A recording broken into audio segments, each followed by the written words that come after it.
High, আমি শুভদীপ। জানো, এই আলমারি আমার থেকে বেশি আমার গল্প জানে। কতদিন ধরে ঠিক এমন করেই খুলছি, কিন্তু আজকে হাতটা একটু ভারী লাগছে। বইগুলো বের করতে করতে মনে হলো এগুলো শুধু বই না, আমার ওয়েক আপ কল, আমার রাত জাগা প্ল্যানস, আর মাঝে মাঝে আমার বালিশও। হ্যাঁ, ঠিকই শুনেছ, এই পাতার ওপরই ঘুমিয়ে পড়েছি কতবার।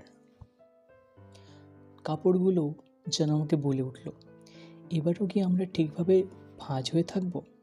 আরে ভাই, আমি তো নিজেই ঠিকভাবে ভাঁজ হয়ে থাকি না, তোদের কি দোষ? আর তারপরে শুরু হলো বড় যুদ্ধ, প্যাকিং।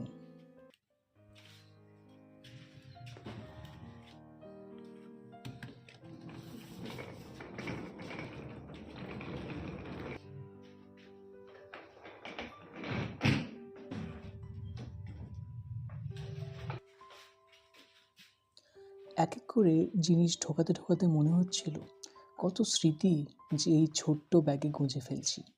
চটচটে নোটপ্যাড, হাফ ভাঙা কলম, আর সেই চির চেনা চার্জার, যাকে আমি কখনোই খুঁজে পাই না ঠিক প্রয়োজনের সময়।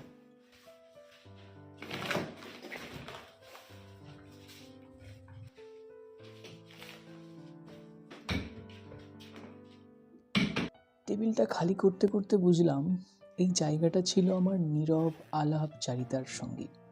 এখানে কফির কাপ ঠান্ডা হয়েছে, ডেডলাইন গরম হয়েছে, আর আমি আমি একটু একটু বদলে গেছি।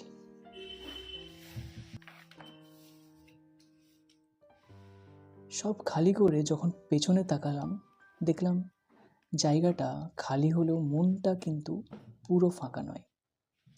কত স্মৃতি জমা হয়ে আছে এখানে। কিন্তু আমি জানি জীবনের গল্প তো এমনই, একটু ফেলে আসা, একটু নিয়ে চলা, এসবের মাঝেই আমরা আরও একটু বড় হয়ে উঠি।